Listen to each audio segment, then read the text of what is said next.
glad you're here. Each one of you precious. And it's all perfect. And we're here to be together around Memorial Day. Tomorrow is Memorial Day. When you think about it, Memorial Day is a day to remember. And I think it's a day to remember who we are. It's a day to remember the values that we hold. It's a day to remember our heroes and to honor them. Right? It's a day to praise those who have stood up for values that we all hold dear. Democracy is a great form of government, isn't it?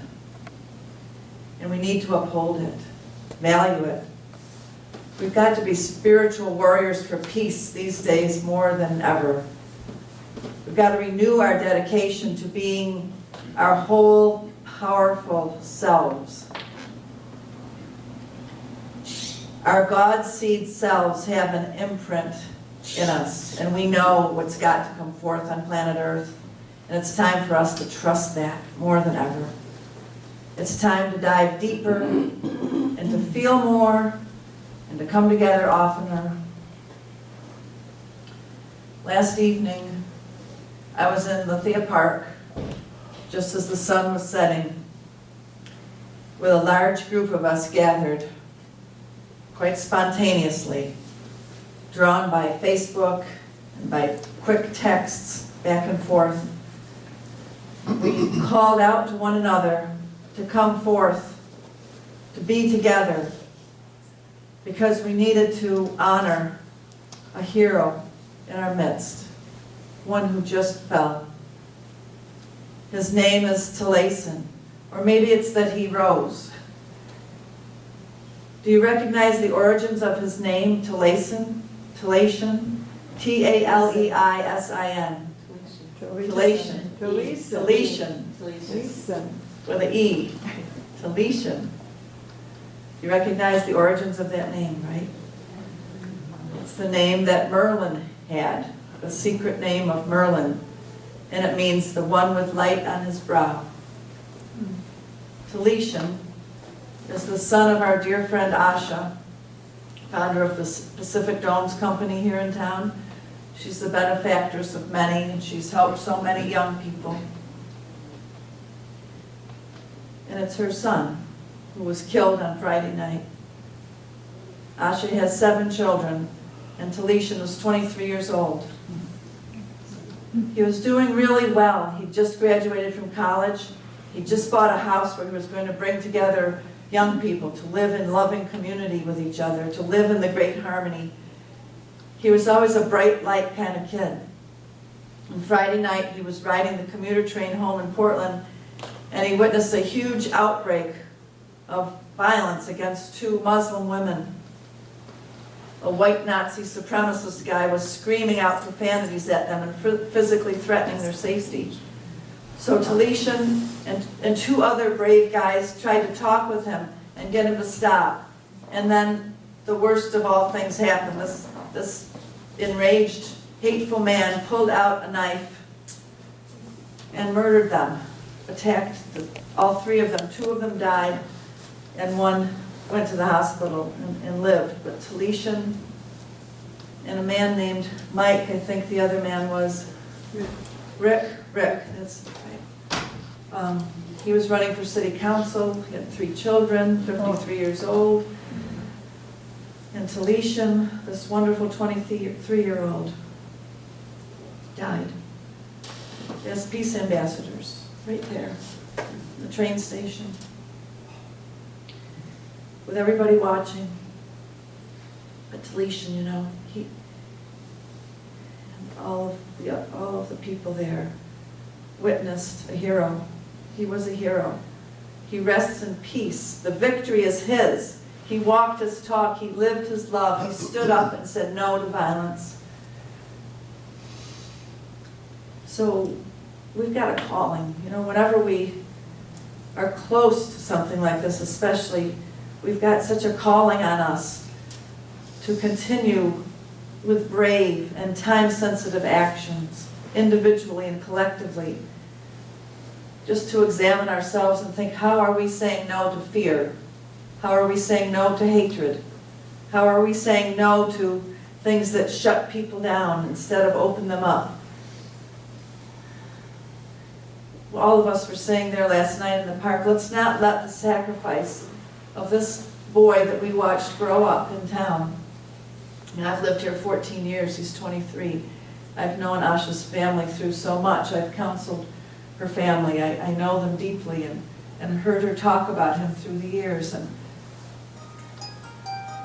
how do we make his life, his sacrifice not be made in vain? Somebody's phone. So today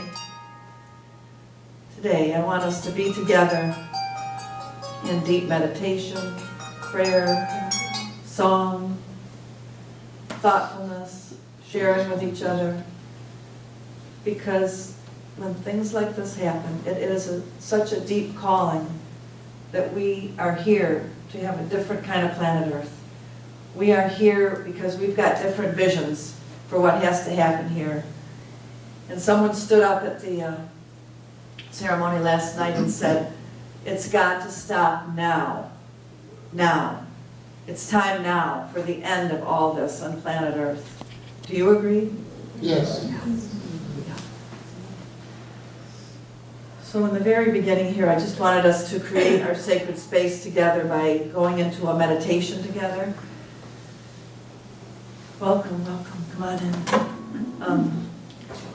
Come in, you might have to sit down around, we've made it like this so that people can sit on the floor if you need to here too. This is seat over there. You could sit on the benches over on the side if you want to.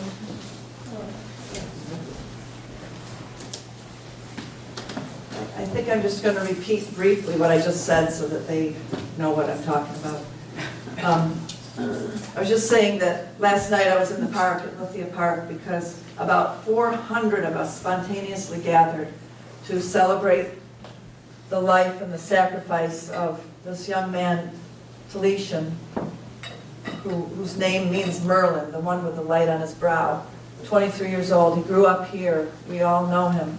He was in Portland, he just graduated from college, and on the train on his way home, there was a white supremacist Nazi man who started attacking these two Muslim women, and Talishan and another man named Rick and another man stood up and said, stop, you can't do this. And this other guy who was so full of hatred and anger attacked them with a knife and killed Talishan and Rick. And so that's, I just told everybody else that, I'm just repeating it for those of you who just came in, because this is Memorial Day. You know, and it's the time when we do remember and honor our heroes. And this young man is certainly a hero. He was a hero the way he was living his life anyway, but to have stepped forward with such bravery and courage in that moment and not thought anything of, you know, I've got to defend these women, that's what I've got to do. He did it. And I think that what happened on that train in Portland is already being heard all around the world. It was in the Washington Post yesterday. It's being talked about all over the world now. So when something really huge like this happens, it's a deep call to us to come together, to dedicate our lives to knowing who we are. So Memorial Day is also about that. It's about remembering who we are and the God call, the God seed that's in us. It's calling us, don't you think, to step up to our greatest potentiality. Because we each have some imprint in us that we know so deeply that maybe we've even been afraid to know or afraid to speak of, but we've got something in us that we know that's our unique thing to know that we've got to bring forth on planet Earth right now. So I was just about to call us into a prayer meditation time together to take a deep breath. And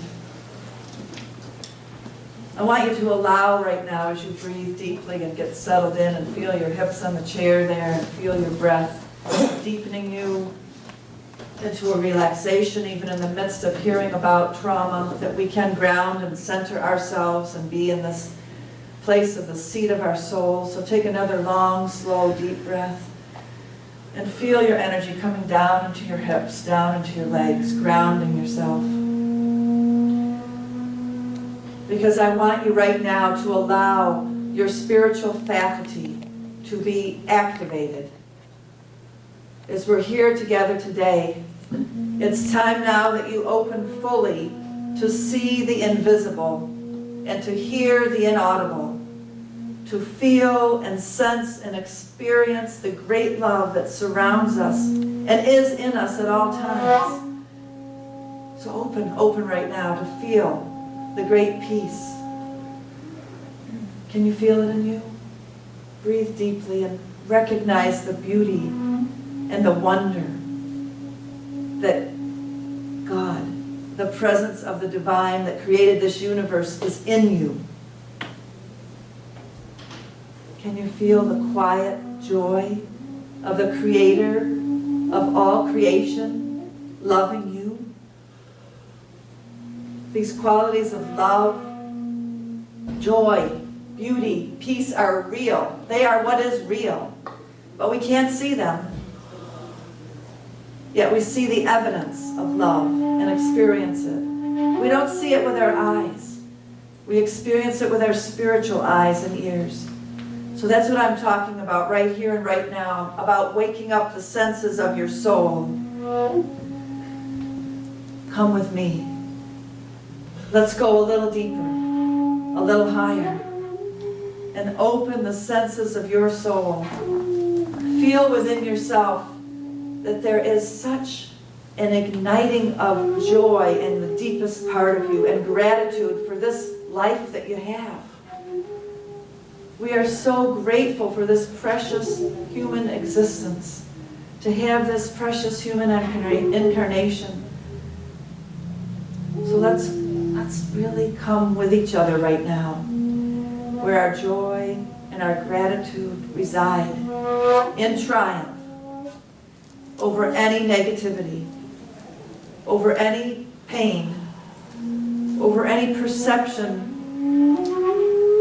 of separation that our lower mind might create. Even in the face of death, we can have gratitude and thankfulness and appreciation for life and for a life well lived, like Taliesin. And we can pray for him for his next incarnation. Surely it will be auspicious for the way that he gave his life. So I want you to say with me now the words, I am grateful for my life. I am grateful for my life. I appreciate my life. I appreciate my life. I am thankful for Taliesin's life. I am thankful for Taliesin's life. I'm thankful for all those who have given a great sacrifice of their lives for freedom. I I'm am grateful for all of those who have sacrificed their lives for freedom. Because you know now, lots of times we see through a glass darkly, but in certain moments we wake up and we know as we are known. And when someone passes like this, we wake up. We wake up to deep, deep peace, a peace that passes understanding. And we wake up to feeling our pain too, to feeling much more deeply than we might allow ourselves to feel in our everyday lives, because in this moment, it's a transformative moment. And we're called to go deeper than deep. Deeper into a kind of love and forgiveness and peace that we've maybe never even seen yet on planet Earth. So the call I'm putting out here today amongst us is, come, let's be together. Let's let this peace that's in us become a poem. Let's let this love that is so powerful become a song. And let this heartache become a healing soliloquy emanating from the deepest part of our souls. I want our hearts right now to reach out to Asha and her family brothers and sisters of Taliesin, the cousins, the aunts and uncles, fathers, to that dear family who's meant so much in this community. We want them to know that our hearts are willing to feel with them and are willing to open, that we're willing to open our soul senses, because we know it's time that our bodies have got to recalibrate ourselves. We've got to allow our body minds to become resonant with one another in the deepest places, and then together move into this peace and this harmony that is greater than all hatred. Into this body temple that is ours, that we have such great things to do within this body temple, to no longer be stuck in old patterns. So right now, as we breathe deeply one more time, let's just feel into the harmony, the beauty, the elegance, the peace, the presence of love. Let's rise a little higher and sink a little deeper. Let's feel what we feel. A peace that is beyond this world. Can you tune your ears to it? Can you listen up? The harmony that we are here to create, we are one with it. We are one. We're one with the only one, the only one, the one and only, the only one. Taliesin, thank you for being you. Thank you for being such a great warrior for peace. Take a deep breath together now. And we say together, let there be peace on earth. Let there be peace on earth. Let it be through me. Let it be through me. Hallelujah. Ashe. Aho. Aho. Amen. Amen. So let it be. Breathe and release. And Heather's going to sing for us now, Richard, accompanying one of my favorite songs, created by, I believe Sting wrote it. Fields of Gold. But I heard it sung through the years by that wonderful woman singer, Eva Cassidy. yeah, Eva Cassidy, who she too only lived a short time, and she brought forth so much beauty to us on planet Earth. So let yourself sink into your feelings in this beautiful song, Fields of Gold. And I heard about Eva is that, yeah, she died fairly young, I believe cancer, and she was quite shy about her singing and her voice. And I think her parents were the ones that brought forth her recordings after her death. So she's kind of, in a way, speaking from the other side. We have a lot of space in the middle here, as you see, so if you feel like just coming out of your seat and moving in this space, please feel free to do that. Fields of Gold is a great one to move to.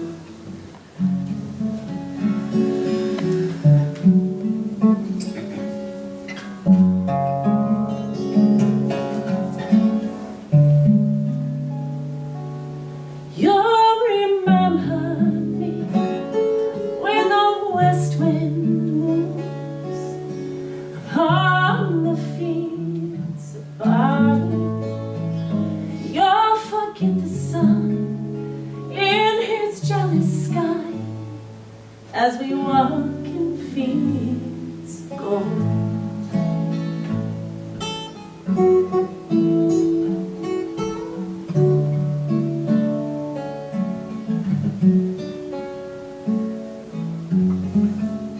So she took her love for to gaze a while upon the fields of barley. In his arms she fell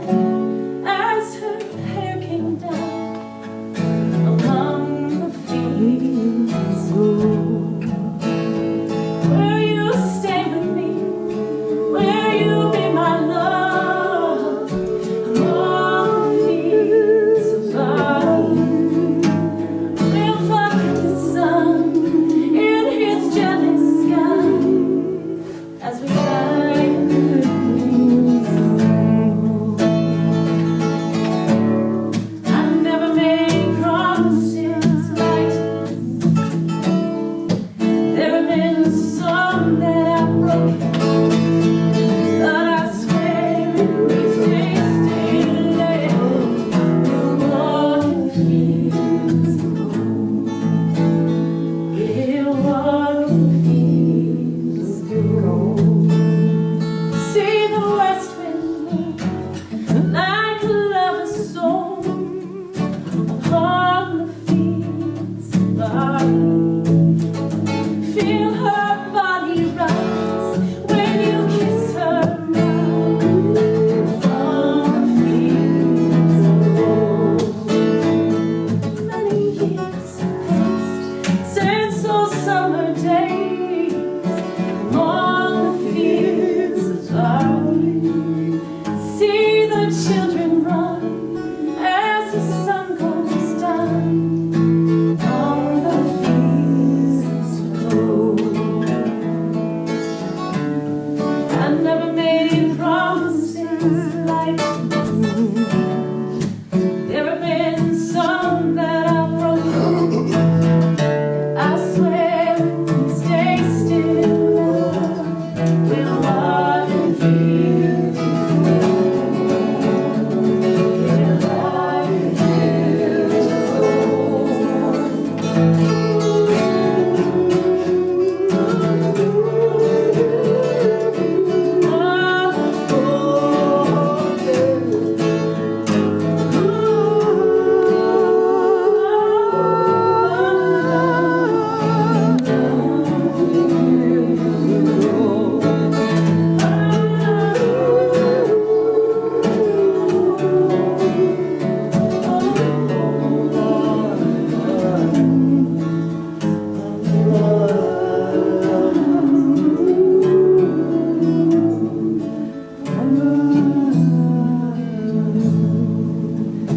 You'll remember me when the west wind blows on the fields of barley.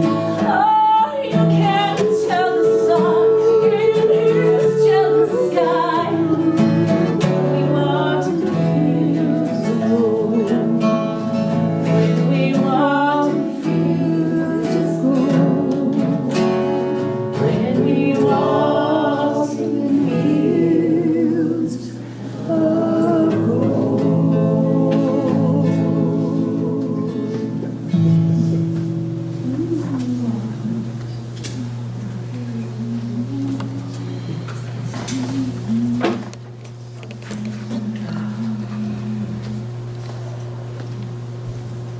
Right before I got the call yesterday from Asha, Talisha's mother.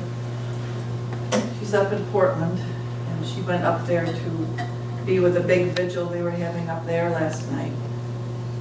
And she texted me and said, can you get together a vigil down here?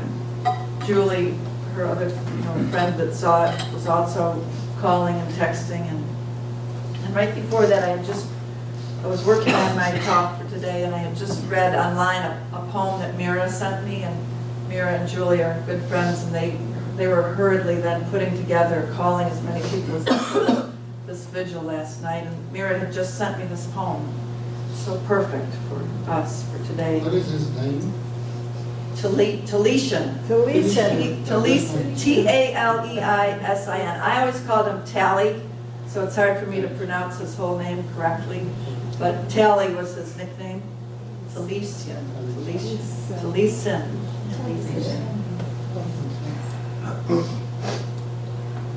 This is your assignment. Feel all the things. Feel the hard things, the inexplicable things, the things that make you disavow humanity's capacity for redemption. Feel all the maddening paradoxes. Feel overwhelmed, feel crazy, feel uncertain, feel angry, feel afraid, feel powerless, feel frozen, and then focus. Pick up your pen, pick up your paintbrush, pick up your damn chin, put your two calloused hands on the turntables, in the clay, on the strings, get behind the camera, look for that pinprick of light, look for the truth. Yes, it is a thing, it still exists, the truth. Focus on that light, enlarge it. Reveal the fierce urgency of now. Reveal how shattered we are, how capable of being repaired we are. But don't lament the break. Nothing new would be built if things were never broken. A wise man once said, there's a crack in everything. That's how the light gets in. Go after that light.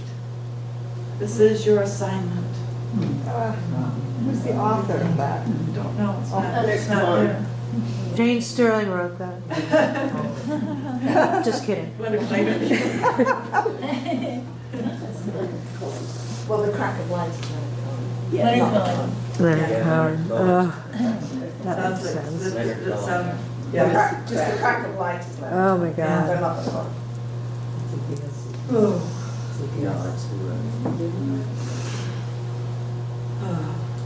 So that home gets us in touch with that sometimes we're not all the way there to the light yet, or to the feeling of what we're coming through to, because hard things happen. And we've got to feel them, and we've got to give in to feeling them and crack our hearts open and let our hearts be broken and meet in those in-between places and help one another through then creating our art, right? We've each got some art to create. We've each got some beauty to bring forth out of our pain. And sometimes we're not there yet, and someone can take our hand and sing us a song or help us to dance when we felt like we couldn't move, or help us to stand up and shake all over when we felt like all we could do was lay down and cry. We're there for each other. We bring our creativity through, our visions through, and we help one another. And this next song, In the Sun, is a song like that. It's part of it's telling the story of being in the in-between places where we're not there yet, and yet we're heading for the sun. What else? Anything else you want to say about it? Yeah, this song is by Aaron Wright. It's a beautiful one, and the refrain repeats a lot. I'd love for you to sing it with me. The refrain is, may God's love be with you. Always, may God's love be with you.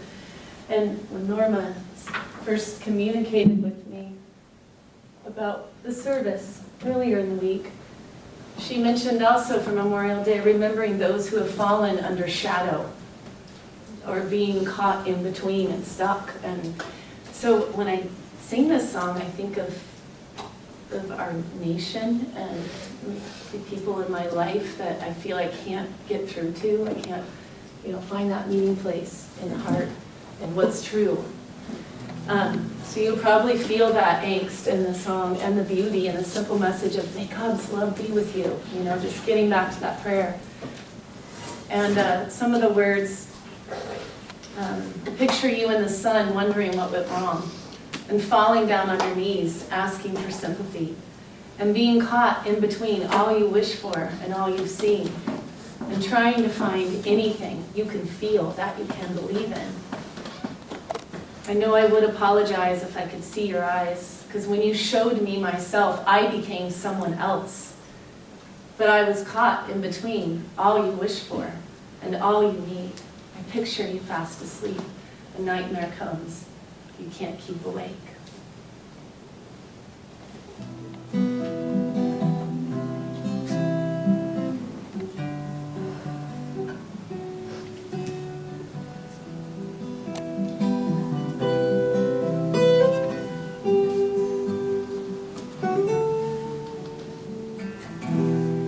Picture you in the sun, wondering what went wrong,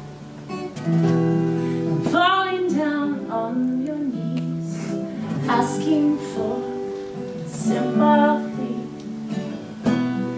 being caught in between all you wish for, all you see, and trying to find anything you can feel that you can believe in. Picture the guy who did it in this song. Pray for him. Oh,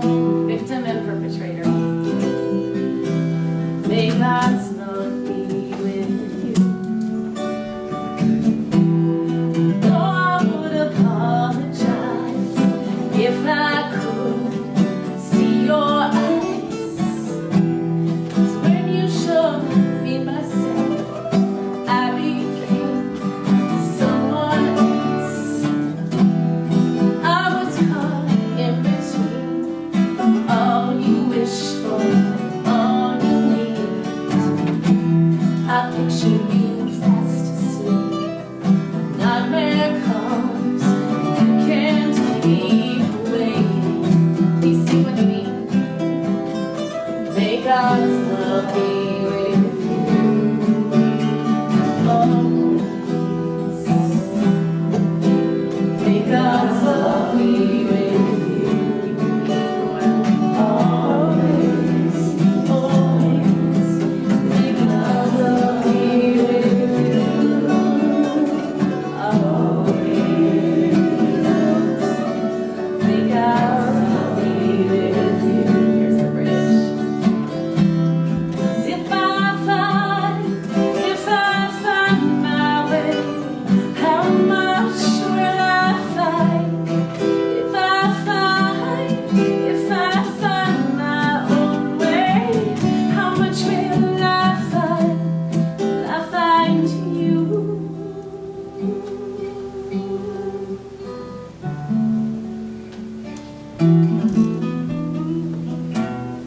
I don't know anymore what it's for.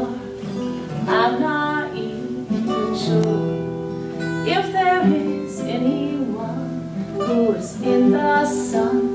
Can you help me to understand? 'Cause I've been caught in a dream. All I wish for and all I think I need. Maybe you're not even sure what it's for any more than me. May God's love be with you always.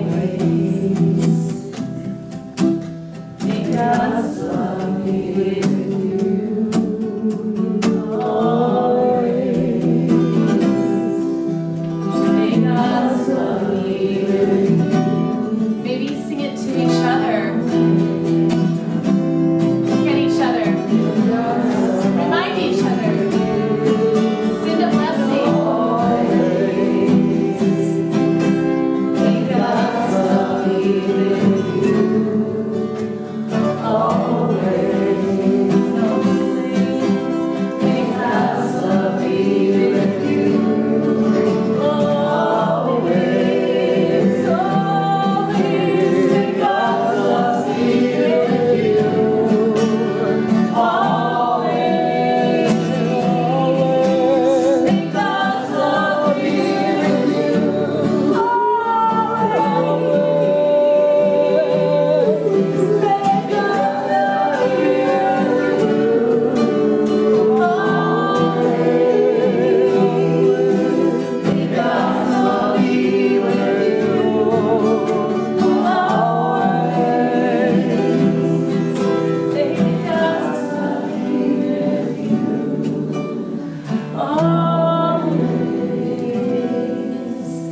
May God's love be with you.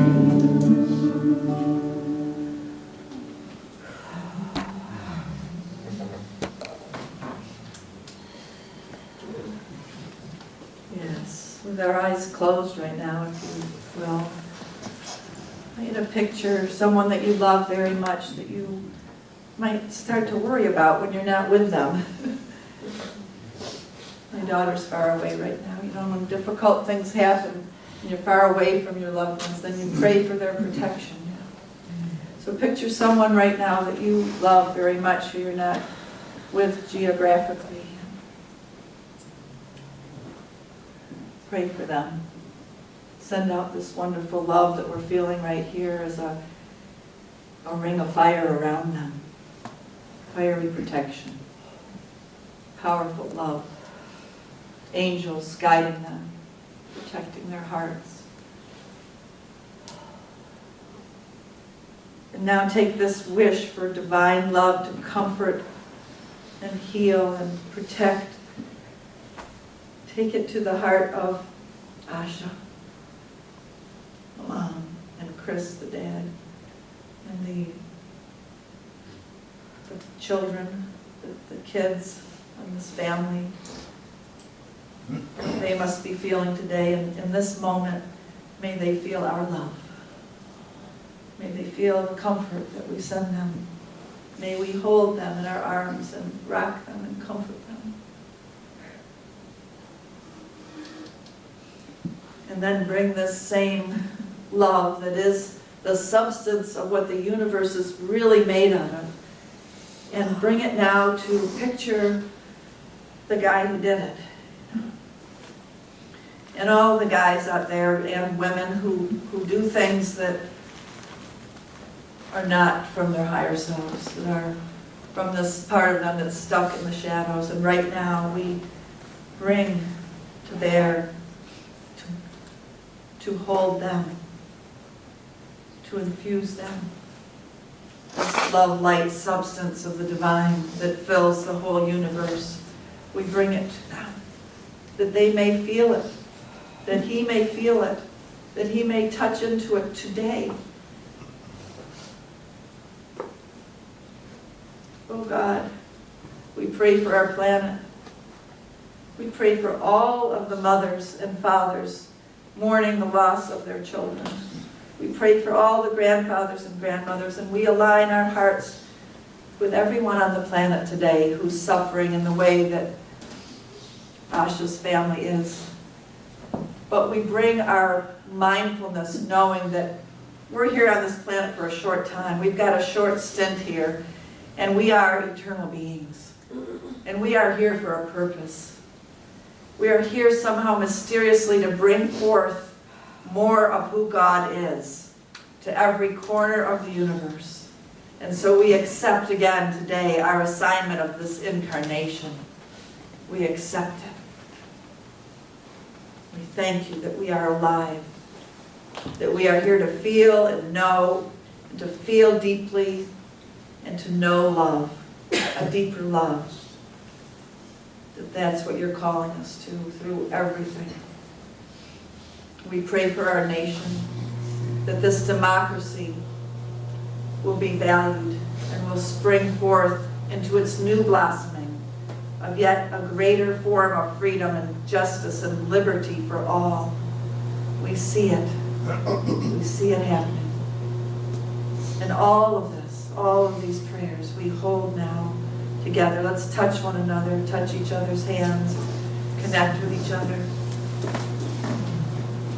Because together, united, we stand.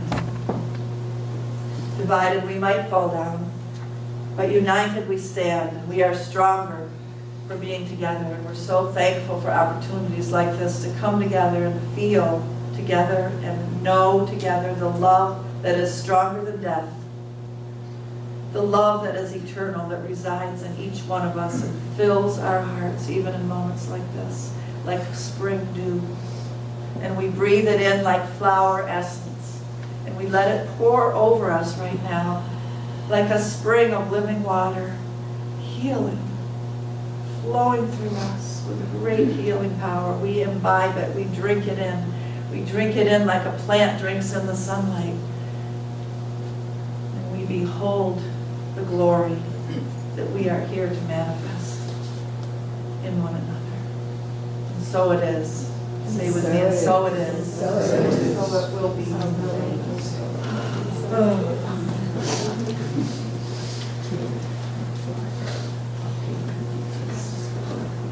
Today is thinking about democracy on this Memorial Day and those who have given their lives for freedom, like Tally did.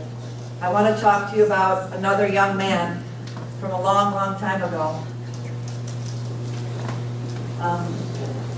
He lived in kind of where Toronto is, above the coast of Lake Ontario. On the other side of Detroit. What? On the other side of Detroit. Yeah, on the other side of Detroit, up in there. Some say he was born of a virgin.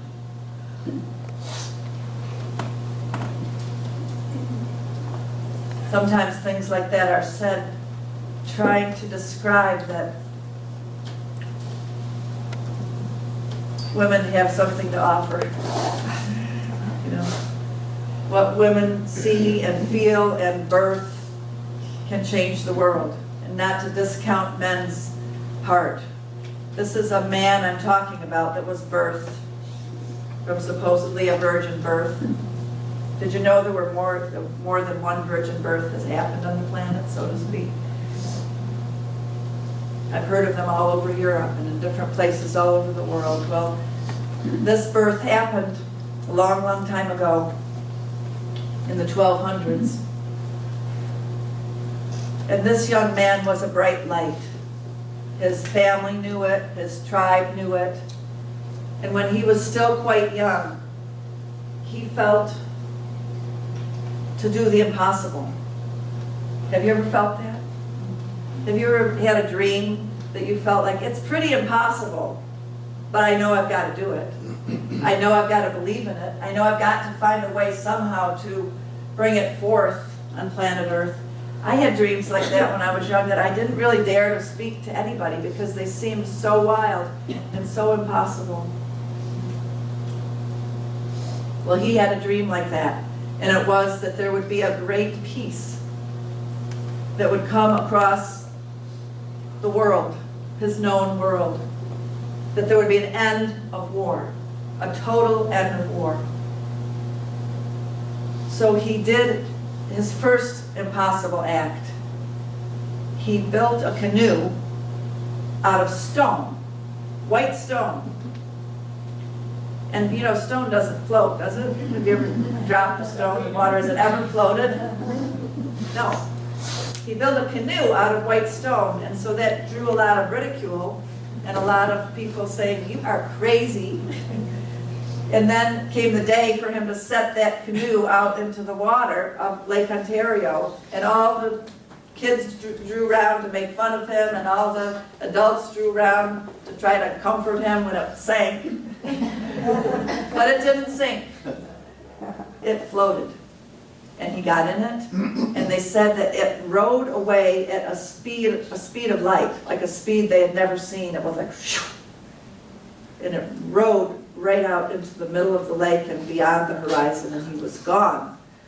And he was going across to the other shore where he heard these other tribes lived who were suffering very much and had great warfare going on. In fact, it had gotten to the point where they were killing each other and eating each other, like cannibalism, a great taboo amongst humans, you know. It was really, really bad. So he felt called to go there. And when he arrived on the other shore, he met a woman, and I should have written it down. I can't remember the right pronunciation of her name, but it's something like Jagawe, something like that. And she took him in and listened to his vision. And she didn't make fun of him, that there could be an end of war. She said, oh, you are a bright one, come to help us. I want to help you. And so she fed him and helped him, and she gave him ideas about who he could go and talk to. So have you ever had a young person, or any person of any age, come to you and tell you an idea that they had, and you just thought to yourself, whoa, it's pretty big, it's pretty crazy, can it really happen? Well, be that woman, you know, be that woman that sits down with them and says, you are not crazy, this is great, this has to happen, I'm with you, I'll help you figure it out, right? We can be that for each other. And so she did, she helped him figure out how to go and talk to Hiawatha, who was the chief of the Seneca. And Hiawatha heard him too. And yet Hiawatha wasn't quite ready to believe in it all. And so difficult things, though, started happening in Hiawatha's life. He had 3 daughters. And it's very sad, and I won't go into the whole story, but in this way and that way, he experienced the loss of his 3 daughters. And after all of that, you know, sometimes we have such great hopes, and then our hopes get dashed, and then we could become cynical. We could become really, you know, not believing anymore. Hiawatha could have gone there, like, why, God? You know, why? My 3 daughters, I'm not going to do anything for anybody else. I'm suffering. But no, he went to this young man and said, okay, you know, I have lost so much, and I'm ready to give everything, to give this incarnational energy that I've got left to helping you with your dream.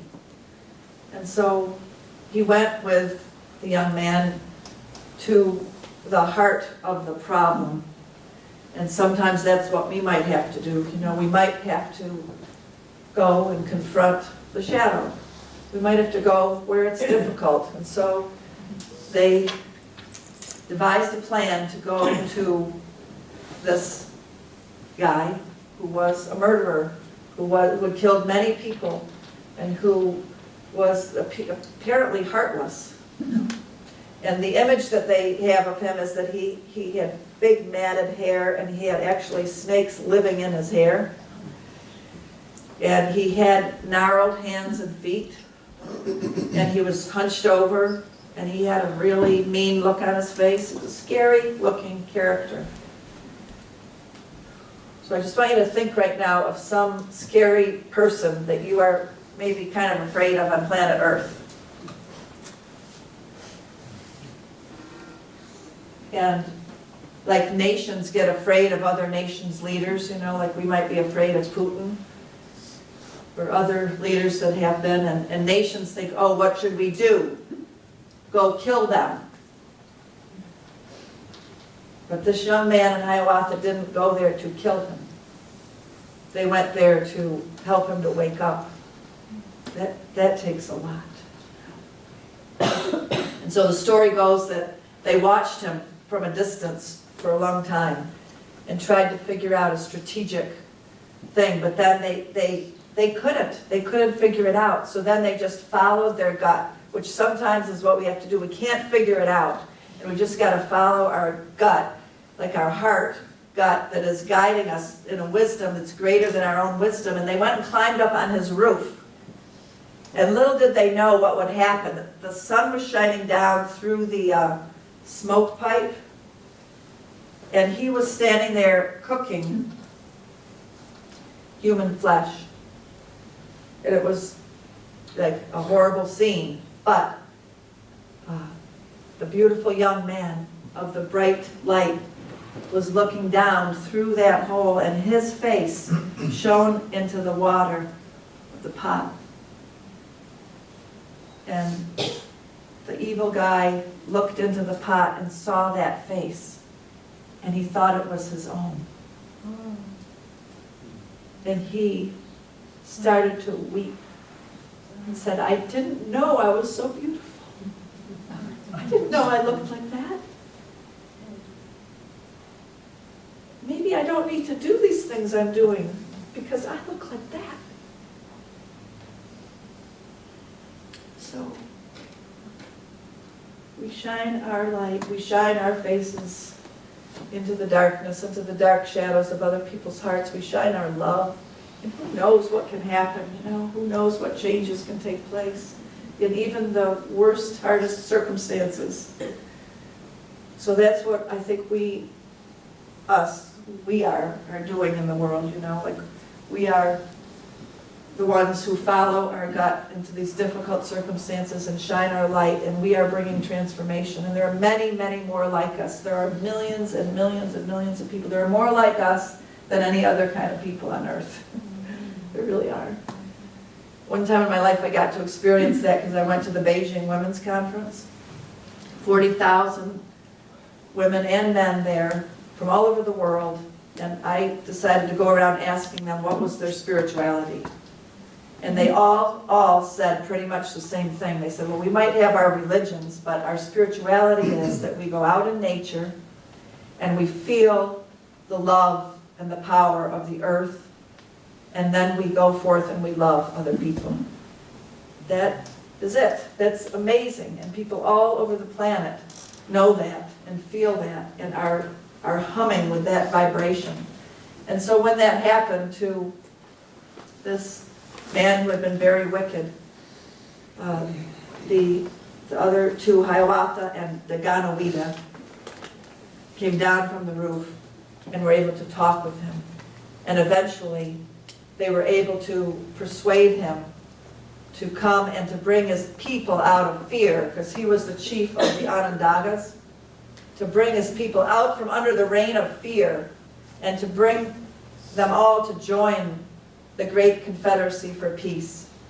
So it took Daganawida, this young man with a vision, 40 years of going around to all the tribes and talking to them and reasoning with them and helping them to listen deeply and do their shadow work, I think. I mean, this was it. He started out with the shadow work, so I think that's what he was doing with all the tribes, to get them to come through to knowing who they really were and joining in the great confederation, the Iroquois Confederation.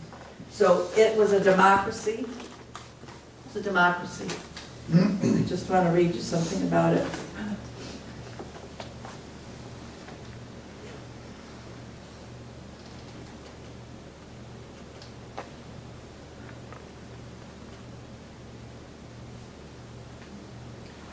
I want to read you this. It's written by a Native American woman.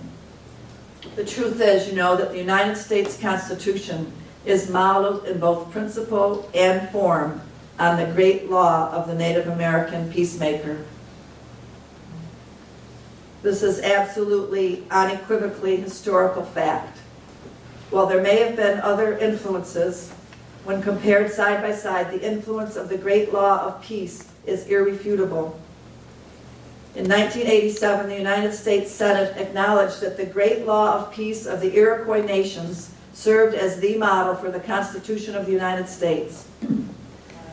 And since the U.S. Constitution was a model for the Charter of the United Nations, the Iroquois great law of peace is also the basis of international law.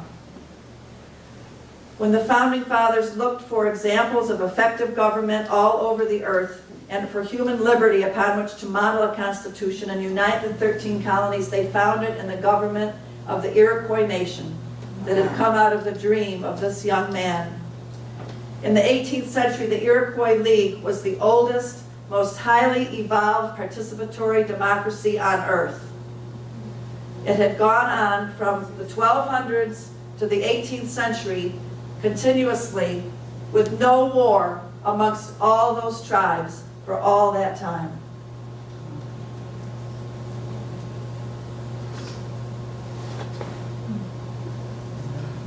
The peacemaker and the great law of peace. The great law of peace includes these things. From the time of the Iroquois nation being formed, they valued freedom of speech for every person. They valued freedom of religion. All the tribes could practice their religion, their rituals in whatever way they chose to. They valued the right of women to participate in government. They valued the separation of the powers and having checks and balances within government. They valued a government of the people, by the people, and for the people. They had 3 branches of government, 2 houses and a grand council. And that grand council was a women's council. It was all grandmothers. And it was the Iroquois equivalent of the Supreme Court, settling disputes and judging legal violations and deciding when, if ever, it was necessary to go to war. And you know what the grandmothers decided? It was never necessary. That's what the grandmothers would decide. For decades, the Iroquois had urged the English colonists to follow their example and unite together as one independent and free people. George Washington, Ben Franklin, Thomas Jefferson, John Adams met frequently with the Iroquois and made themselves very familiar with the great law of peace. George Washington wrote to his wife, "I have great excitement over the idea of the 2 houses and the Grand Council." John Adams' wife, Abigail Adams, wrote back to John and said, "Who is on the Great Council? The women?" She said, "You dare not leave that out." Well, they did. They left out 2 things, 2 really important things. They left out the women, and they left out one other thing. The 7th generation principle that was written into their Constitution.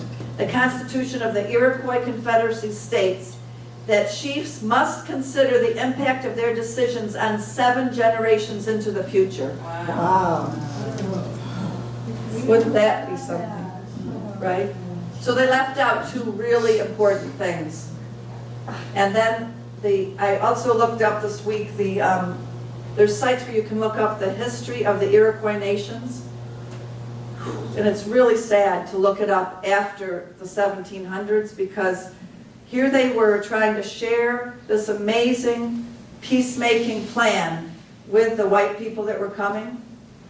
And the white people took it, leaving out vital parts, just like when they go to the Amazon and get a plant, and they bring it back to the laboratory, and they extract out certain things, and they leave out the vital parts, you know. So they left out the vital parts that made it all work. And then they proceeded to steal everything else, too.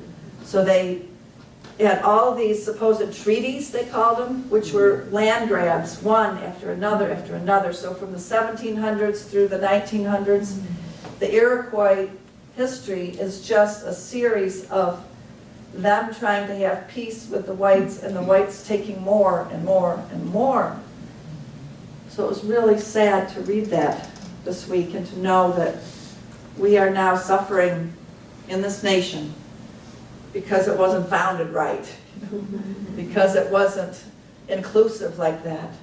And this act that just happened on that train in Portland is the product of that short-sightedness, that lack of wholeness on the part of those who wrote the United States Constitution. It was written for liberty and justice for all, and yet they didn't include what they should have included, and they went about doing wrong acts, genocide, evil deeds. So there are three basic principles in the great law of peace. Righteousness, these are written into the great law of peace. Righteousness, meaning each individual must have a strong sense of inner justice, and must treat people as equals, and must enjoy equal protection under the law. Isn't that beautiful? That justice sense comes from within. Number two, health. Health in the Constitution. Health means that the soundness of mind, body, and spirit will create a strong individual. Health is the peacefulness within that results when a strong mind uses its rational power to promote well-being between peoples and between nations. That's what health is.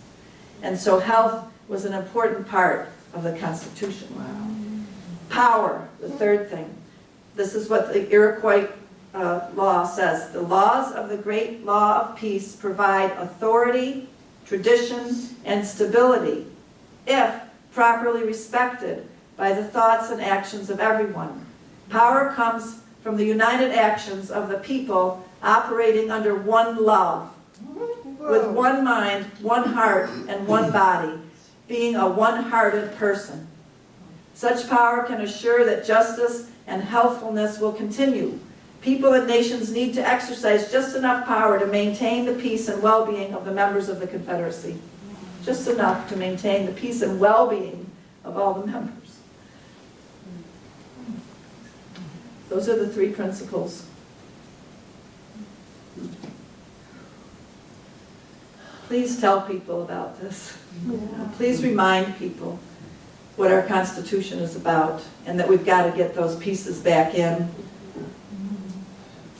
Because we have truly a great Constitution. And it is founded on the dream of that young man called the Great Peacemaker. And we too are great peacemakers. And I want to have our singers come and sing this next song right now. It's called Human. And it's written by a young composer, Rag and Bone Man. Rag and Bone Man. And I heard it on Pandora this week, and Heather and Richard are great because they can just learn something so quickly, you know. And, you know, it's a great song, and it's what the young people are singing about. Like, we're just human. And yet, in our humanity, there's something really special. We've got to value it, so sing Yeah. the song Human for us. And what else about it? Well, I too, because I just learned of this song this week through Norma, and the chorus is, I'm only human, I make mistakes. don't put your blame on me. And what came to mind for me was how humanity often tends to look at political leaders, you know, and or ideologies, specific ideologies, and put everything into that instead of going to the inner wisdom and checking in, does it relate to the whole? And we either want to really align with these leaders and these ideas or tear them down. And so that kind of bipolar nature and sickness, I'll call it, is what I thought of when I heard this song. Dan, are you sure you don't want a chair? Okay, that does rock, you know. He's gonna rock and roll.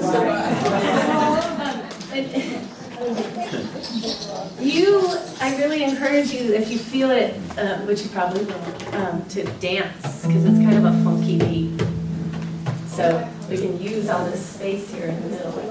I'll let you guys.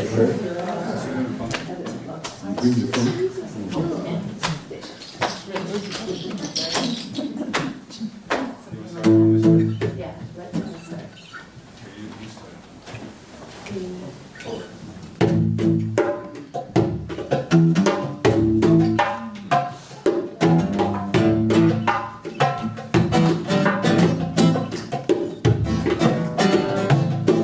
I'm foolish, maybe I'm blind. Thinking I can see through this, see what I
the end.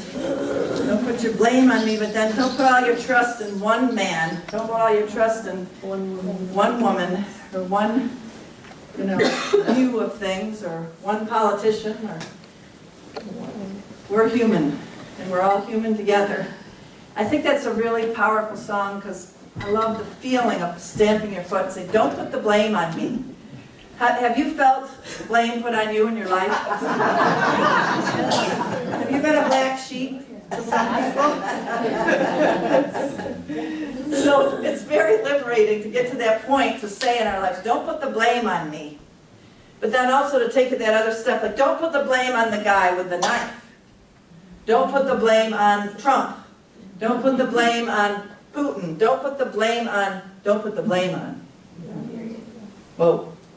That's big. I mean, that is our human transformation that we're up against, right? Because that is what we do. That is what I have done too, even though I got blame put on me. I put blame on other people.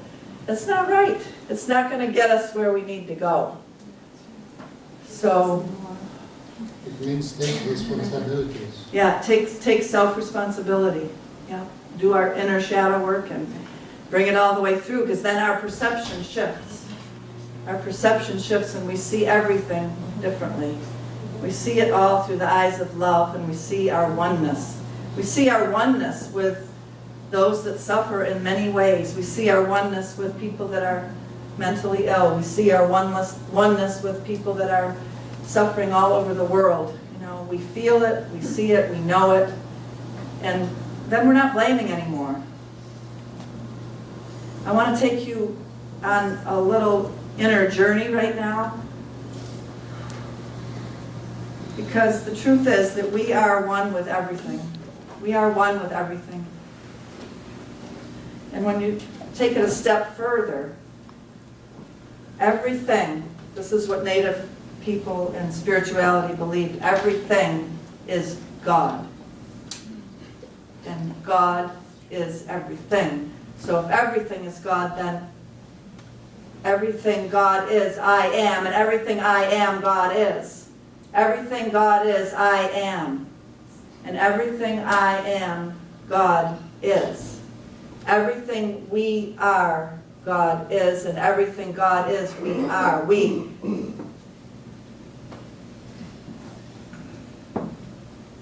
So just close your eyes with me for a minute and feel into this truth that I am, the great I am presence is within you.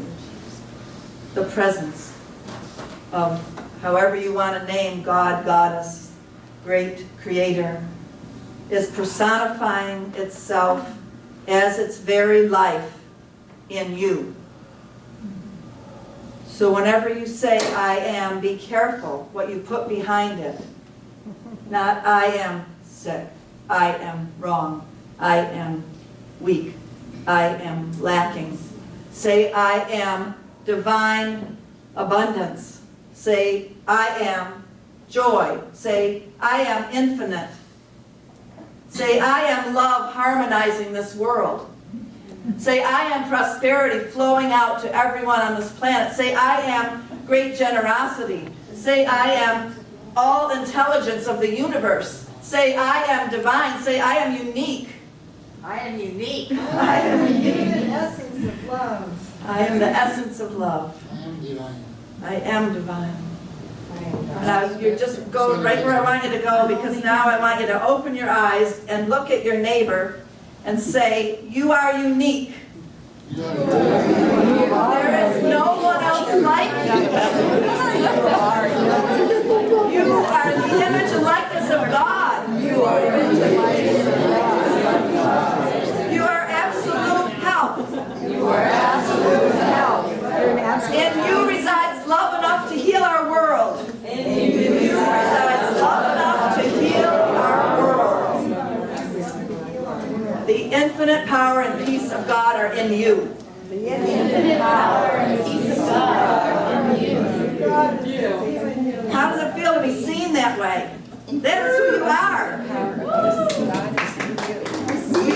We come here to get reminded of who we are and to get set free from blame, from our limitations, from from our limited perspectives that we've fallen under. We are here to remember who we are and to unleash this great, great love, light, energy that's within us so that we can make the difference on this planet that we're here to make. Can you say, let's be this with me? Let's be this. Let's do this. Let's do it. Yes. To the fullest. So right now we are reminding ourselves and we are aligning with the presence of the divine that is really in us all the time in this way. Right now we're realigning with it. And we're realizing that every human has come here to planet Earth to come home to this truth. Every human who came knew the challenges of their particular lifetime ahead of time. And each one of us have chosen to take on the incarnational challenges of this lifetime. We've decided to come here to make a difference. So I want to divide the room into half right now.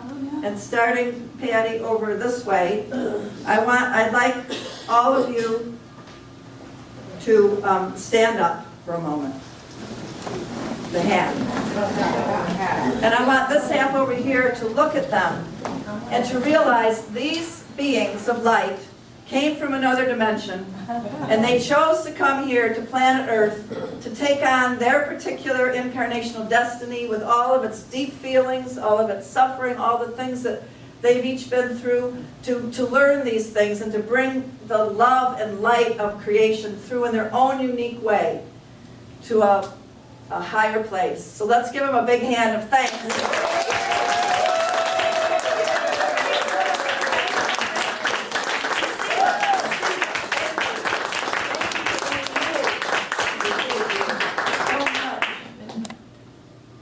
How does it feel to receive that?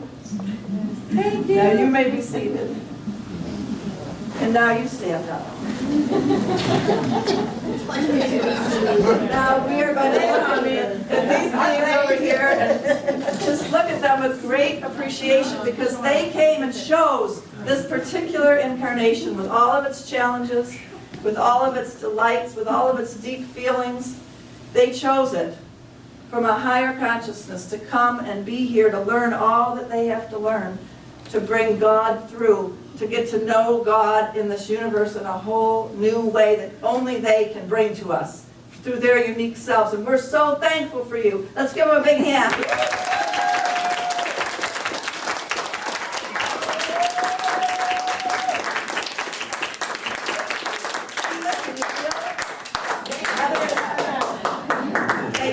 You're welcome. Welcome. It is all good. There is only one God, really, in the universe, and that God is good. And that God is love. And you have that God seed idea in you. You didn't create it. It was created in the mind of God, and it is perfect, and it's within you. It's just a matter of divine unfoldment. You cannot improve upon that God seed that's in you. You can discover it and allow it to be expressed. You can allow it to unfold, but you can't improve upon it because you didn't create it. All you can do is humbly receive the life in you that is a gift, shot from the divine into this body, with all the qualities of God ready to spring into expression as the unique individual expression of the real you. All it requires from you is a degree of humility. You've been given something magnificent, beyond your wildest imagination, yet you didn't create it. God created you and gave you godlike powers of manifestation to create realities. The apple has a seed in it, and the apple grows into an apple. A doggy grows into a doggy. A kitty grows into a kitty. But we humans, we're a little bit different. We have to participate in this divine design within us. We have to give it our yes, because we're created with free will. So you've got to say yes to your calling. And you've got to set your intent so clear and so strong that it's unwavering. And then go after it with all your passion. Never give up on it. Because all the power of God can come into you because of your yes factor. How much of a yes factor do you have? Yeah, yes factor. I like A yes factor. The circumstances will all build on themselves in your life to the point that you'll get slowed down. And you'll see that the thought forms that you think are so real are just thought forms. So we've got to question those thought forms that get created all around us, and examine how they were made and realize that they were just made from human thoughts. And then we've got to feel the vibrational energy of God in us, of love. It's invisible, and yet you can know it and feel it and see the results of it.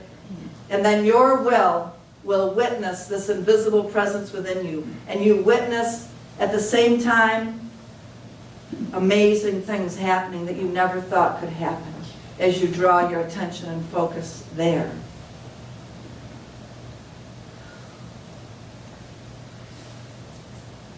Don't stunt your growth by becoming loyal to a story that was here before your birth. A family story, a nation story, a global story.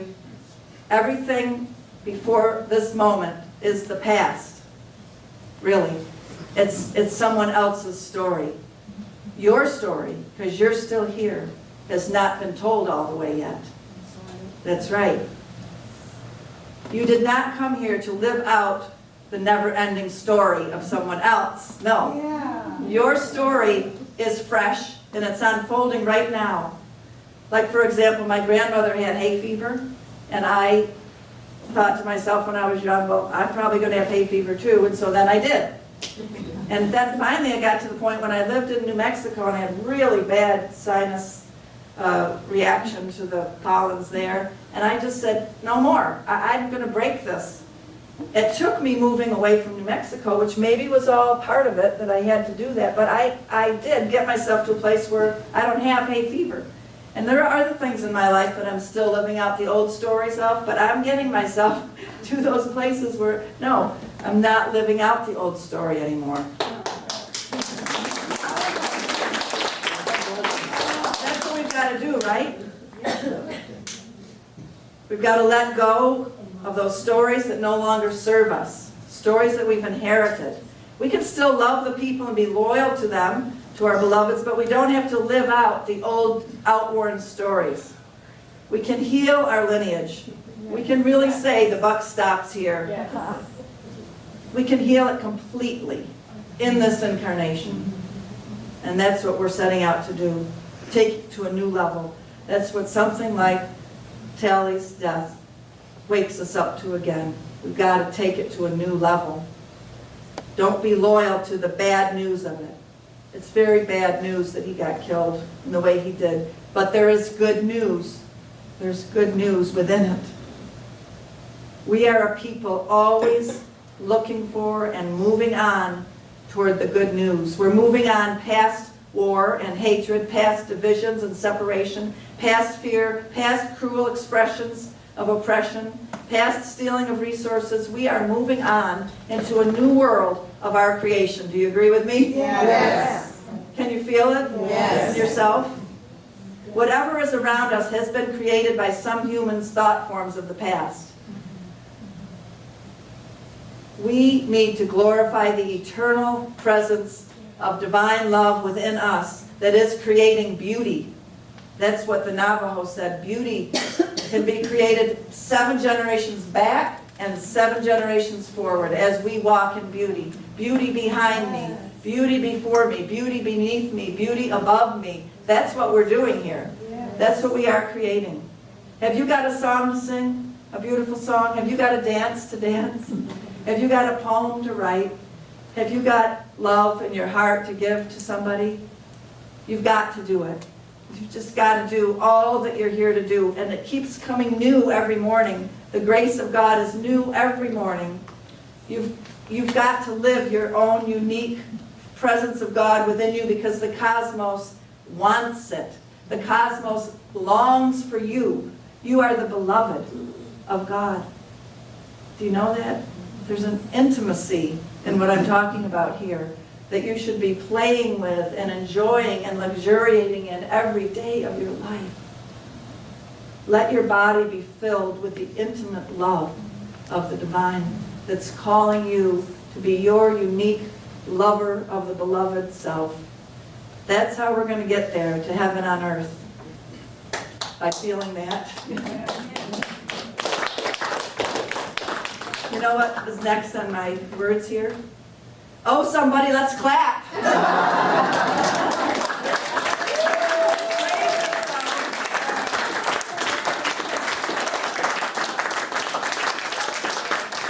What you have just realized, that you can embrace the real you, the presence of God within you, that you don't have to stunt your growth, you don't have to hold yourself back. In fact, you can't. You've really got to move forward now into the grand design that is you, because it's perfect. It's a pattern that was put in you right when you were born.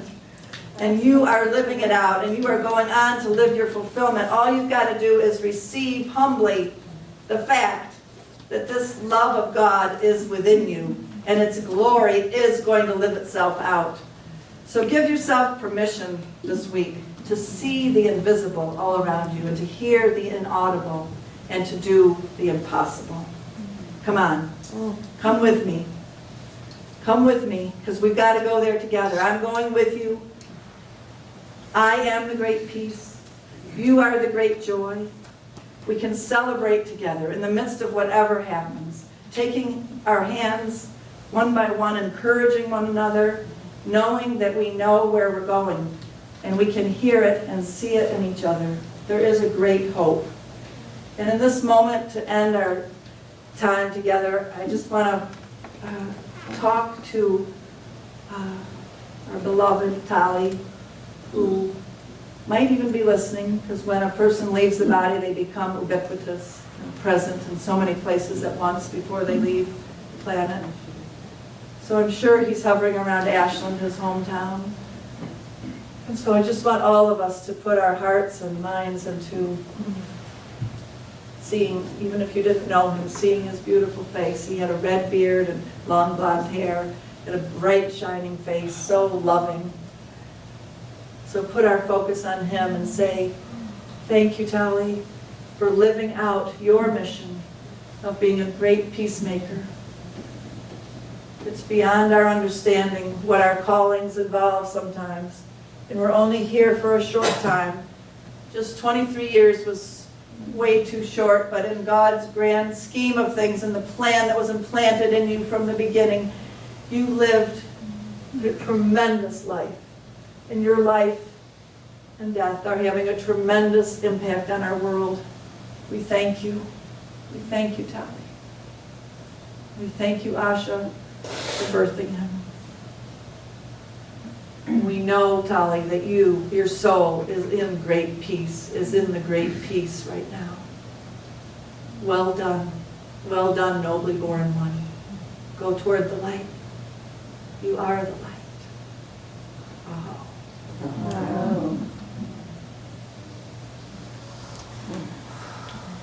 Oh. Our next song we'll sing while we take the offering. This is like a teepee. Yeah. With a little It bit of really light is. coming through. Yeah. It really is like a teepee. It's so great we could meet here today. Perfect place to meet today. And our final moment together is, I asked David Hummingbird to come, and he was at the ceremony yesterday for Tali, and he's a longtime friend of the family, and Asha really wanted him to be there. He sang this wonderful song that started out the ceremony there, and we've asked him to come and finish our ceremony here with this incredible song. And it's a great song to imagine our planet Earth in the center here, in this circle. Just imagine our planet Earth. And you can go into great detail in your mind if you want, like imagine going places on Earth where you've been, or imagine going places where you know there's great suffering going on, like Syria, going to places all over the earth and bringing this blessing to our planet, to people that you know on our planet. So thank you, David, for this great song. Thank you so much, Norma, for inviting me. Thank you so much for being here and so much focus on his family. He's really been through a lot. And real dear friends of theirs for over 35 years. I was with Asha on Thursday. She was telling me about all the kids and what they're doing, how awesome Talisha had been, graduated college with honors, all of his plans, and the next day, he's gone from our physical presence here. But this is a song that I wrote last year, a couple weeks before the election. I was so over all the negative dialogue and anger and fear that's happening. And this is what I do for 45 years. I respond to the world by writing these songs. So I wrote this song. I've been playing at a lot of ceremonies. And the chorus is Blessings to the World. Can everybody say that? Yeah. Blessings to the world. One more time, a little more fast. Blessings to the world. Right, yes. And what I felt when I got the news yesterday morning about Talisha, just what a beautiful soul. He just always had a smile. He was just always the most kind and gentle soul. Was that he gave a great blessing to the world. Let's play this song, play that song. I said, no, this is the song I'm going to play. So please help me sing it. And my brother, his body can't stand up anymore, so if anybody wants to stand up for him, sing this song for him. Let's send it out, unite our voices, one human voice here.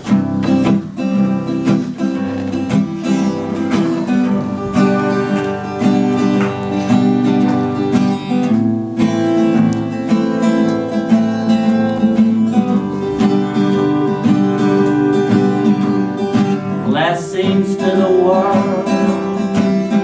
Send your blessings to the world. Send your blessings to the world. It's real easy, everybody. Blessings to the world. Send your blessings to the world. Send your blessings to the world. Send your blessings to the world. Send your blessings to the world. Blessings of love. Blessings of peace. Blessings of healing and harmony. Blessings of joy.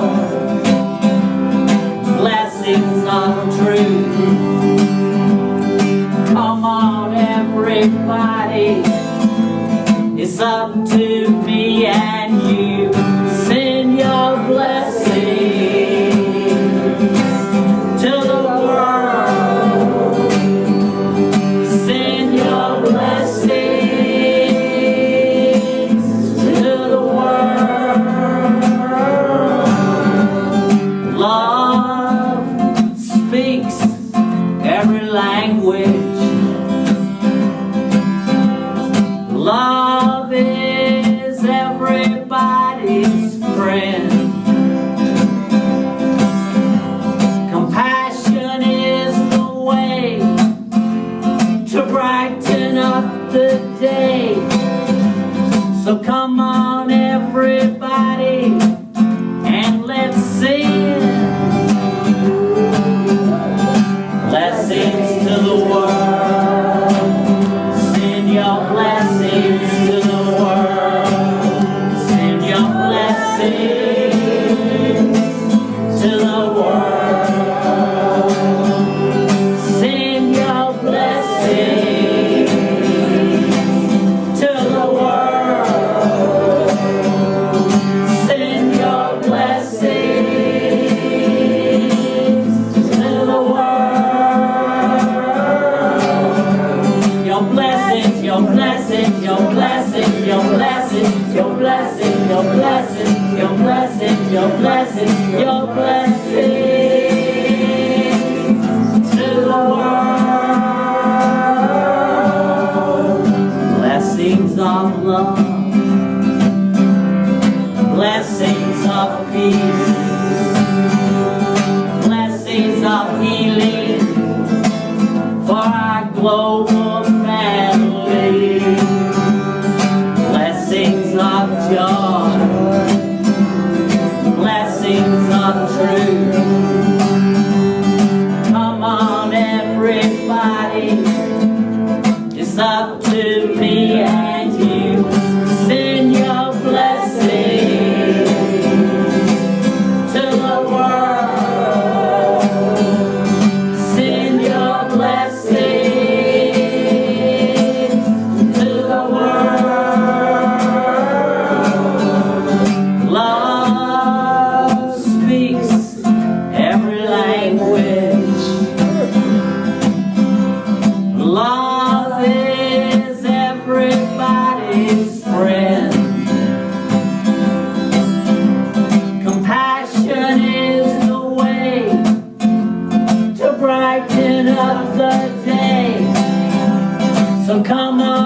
everybody, and let's sing everybody now.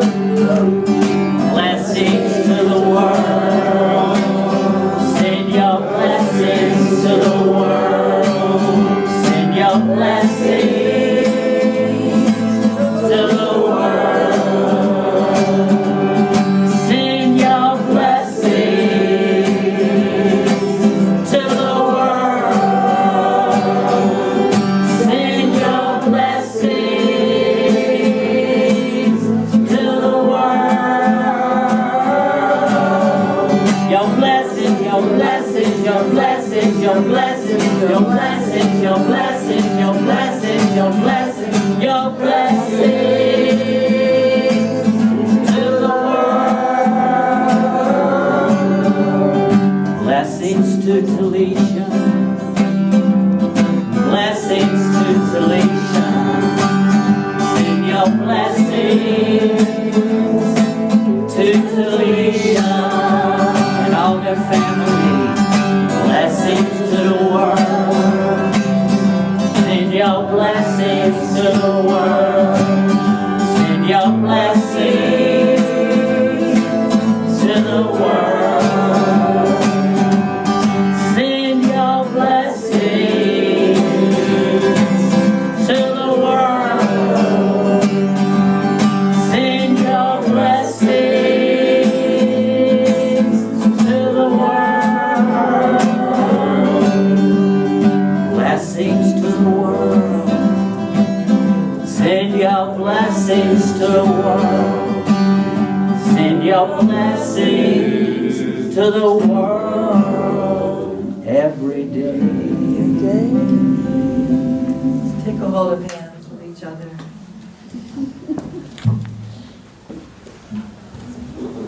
You say that ancient Celtic blessing at the end. So meaningful, as it's been said for thousands of years. People gathering, like we're doing right now, gathering for peace, gathering for the truth, gathering for love. And it goes like this. Stay if you can. Stay if you can. Stay if you Go if you must. The blessings of Spirit go with you. Blessings of Spirit go with you. This circle is open but never broken. This circle is open but never broken. We marry meet. We marry meet. We marry part. We marry heart. And we marry meet again. Bye till they meet you again. Flower, flower.